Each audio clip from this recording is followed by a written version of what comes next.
गावामध्ये लोकांना, सगळ्या नातेवाईकांना असं सांगत होते, माझे सासू सासरे, दीर वगैरे आणि माझी नणंद, की ही मुलगी गावाकडे येत नाही, ही मुलगी गावाकडे येऊन आमच्यासोबत राहत नाही, सण सूद करत नाहीत. अशा खोट्या ज्या अफवा त्यांनी पसरल्या होत्या, त्याच्यासाठी माझ्याकडे खूप सारे प्रूफ आहेत की मी येत होते का नव्हते. मी माझे सून असण्याचे प्रत्येक कर्तव्य मी तिथे जाऊन पार पाडलेले आहेत. अक्षरशः मागच्या वेळेस 3 महिने ज्यावेळेस ह्यांनी रवींद्र गुगेला, माझ्या नवऱ्याला, लपून ठेवलं होतं माझ्या दीराने सासू सासऱ्यांनी मिळून, त्यावेळेस पण मी तिथे जाऊन लक्ष्मीपूजन केलं. एवढ्या सगळ्या ते लोक धमकी देत होते.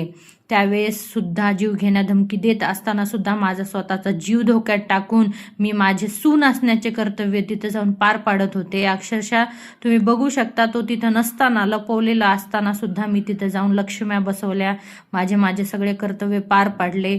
आणि खूपदा म्हणजे ह्यांना माहीत असायचं तो कुठं लपलेला आहे, त्यांनीच लपवलेला असायचं त्याला. मी तिथे जाऊन रडायचे, हातापाय पडायचे त्यांना म्हणायचे माझ्या नवऱ्याला बाहेर काढा, माझा संसार होऊ द्या, त्यांच्या हातापाय पडायचे. त्यावेळेस माझा जो दीर आहे, तो लहान आहे, रवींद्र गुगे चा छोटा भाऊ, माझा दीर आहे श्रीराम महादेव गुगे, हा ज्याच्यामध्ये तुम्ही फोटोमध्ये बघताय तो माणूस, अक्षरशः मी त्याला रडायचे, हातापाया त्याचे सुद्धा हातपाय पडलेत मी. आणि तो अक्षरशः माझ्यावर हसायचा, त्याची बायको हसायची, माझ्या सासू सासऱ्यांना माहीत असायचं रवींद्र गुगेला त्यांनी कुठं लपवलंय, त्यांचे हातपाय पडले तरी पण ते त्याला बाहेर काढत नव्हते.